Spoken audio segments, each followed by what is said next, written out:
How to get pag-ibig number online. By the way, kung first time mo sa channel natin, gusto mo pa ng mga online tutorial videos katulad nito, please click the subscribe button. Ang pagiging pag-ibig member ay required or government mandated.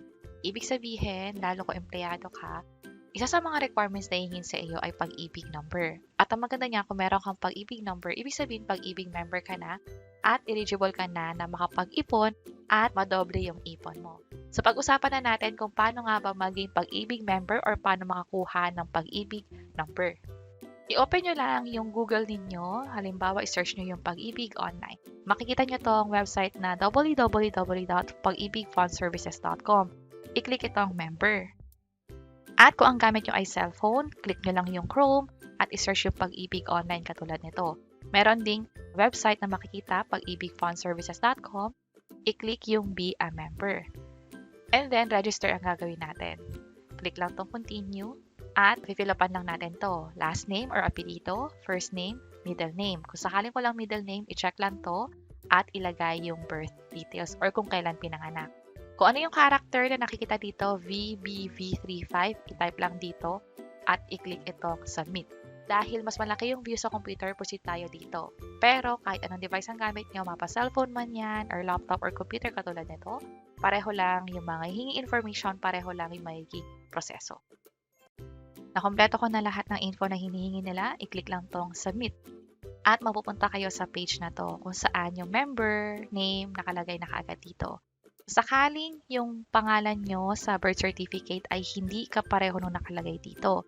May pagkakataon kasi na yung ID na ginagamit natin or sa lahat ng record natin, sa lahat ng ID natin, ito yung name. Pero nalaman natin na yung sa birth certificate may maling spelling pala, yun yung ilalagay dito. Pero kung pareho, i-click lang tong check. If same as above, ibig sabihin pareho yung details natin sa birth certificate maging yung sa ginagamit talaga natin sa mga IDs natin.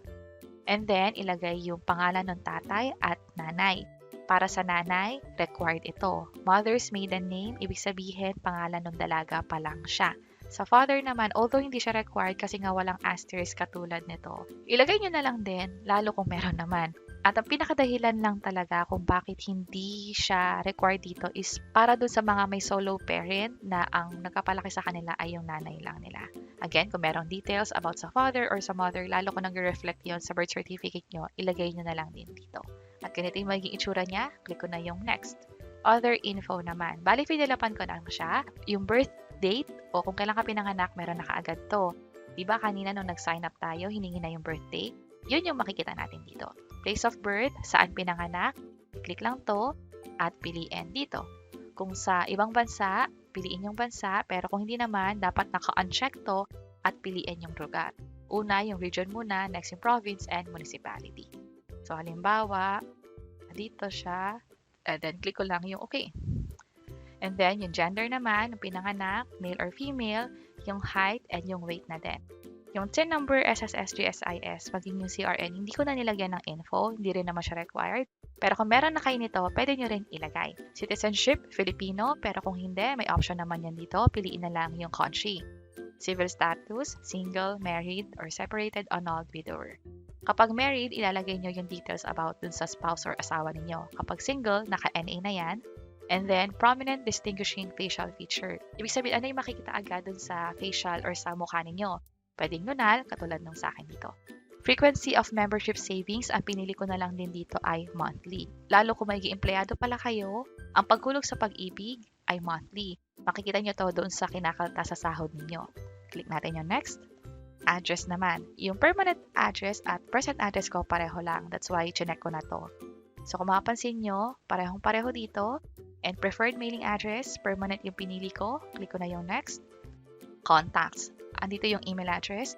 Para makapag-type sa email address, kailangan nyo itong i-click. At i-enter nyo yung email address niyo twice. I-make sure lang na yung email address na to ay active at na-open nyo yung mga emails na pinapadala sa inyo. And then cellphone number, lagay lang din dito yung home and yung itong dalawa sa baba, hindi ko na nilagyan ng info. Click ko na yung next. Heirs. Dito sa heirs, ito yung mga tagapagmana mo. Bakit merong ganitong hinihinging info? Just in case na yung miyembro ay unexpectedly namatay, ang mangyayari ay hindi itatago, hindi kukunin ng pag-ibig yung mga nahulog niya. Ibibigay ito sa mga naiwan niyang tagapagmana. That's why kailangan to lagyan ng info. Kung sakaling single, ang ide-declare mo ay yung parents mo at yung mga kapatid mo. Kung sakali naman nakasal, yung asawa mo at yung mga anak. Para sa mga solo parent, yung parents mo, pwede rin yung anak mo. Kapag okay na, i-click na tong next. Para sa member category, meron ditong employed private, employed government. So, piliin nyo rito kung saan kayo pasok. Pero just in case na hindi pa kayo nag-work, talagang nag-register lang muna kayo sa Pag-ibig, pwede naman yung unemployed or not yet employed. Para nga pala sa mga business owner, parang sila yung boss, meron ditong professional or business owner. Pasok din dito yung mga lawyer, doctor, o yung mga professional katulad ng freelancers or graphic artist, virtual assistant. Meron din para sa mga voluntary member, merong non-working spouse at marami pang iba. Para nga pala sa OFW, ito yung piliin ninyo. At depende na rin sa pipiliin nyo, may mga additional info na hihingin sa inyo. Pagiging sa employed private, ito naman yon. Sa mga nakatrabaho sa government, ito naman yon. Sa non-working spouse, walang info. Sa mga wala pang work, wala ring info na hihingin. Click lang tong next. Employment history. Ibig sabihin, nagkaroon ka na ba ng trabaho dati? Kapag meron, i-click tong add employment detail, ilagay yung company, and then kung sa head office ba o sa branch. Kailan ka nag-work doon? Kailan yung umpisa? Kailan din natapos? And then, ilagay na lang dito yung address. Ang nilalagay ko dito is yung city address na lang. Halimbawa, Makati or Quezon City. Pero, nasa sa inyo kung gusto nyo ilagay yung kompletong address ng kumpanya. And then, i-click lang yung save kapag okay na. And then, i-click tong next para mapunta dito sa summary.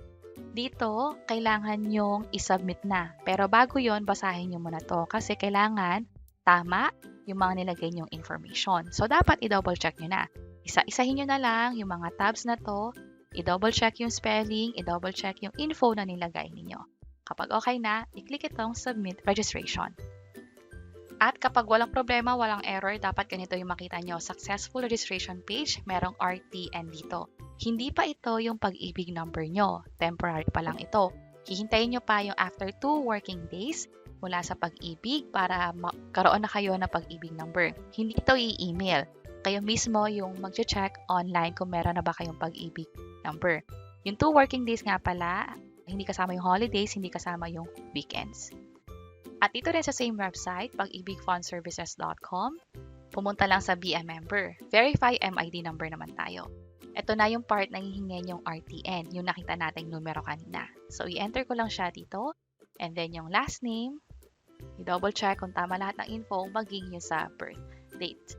Click ko yung submit. Kapag mali, kahit isang info yung nilagay natin, magkakaroon ng error message na katulad na to. So, i-double check nyo yung RTN, yung birth date na nilagay ninyo. Ito nga pala yung error, hindi nag-match sa records.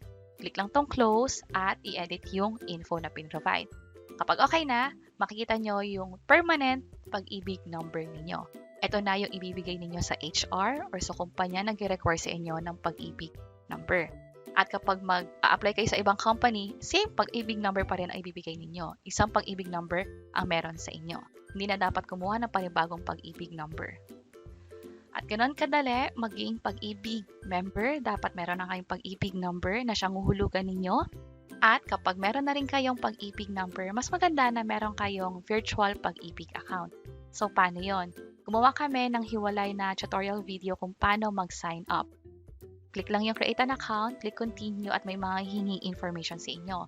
Ang pinaka-importanting hingin sa inyo ay yung Pag-ibig MID o yung Pag-ibig number na ginawa natin kanina. So, para makapag-proceed sa step na to, para nga naman pwede kayo magbayad online or makita niyo yung contribution nyo online, para ma-double check ninyo kung yung kinakaltas ba sa sahod mo ay napupunta talaga sa Pag-ibig, ma-verify mo yan through your virtual Pag-ibig account. Pwede nyo nang i-check itong video sa baba kung paano mag-sign up. Sana makatulong and see you sa mga next videos. Bye-bye!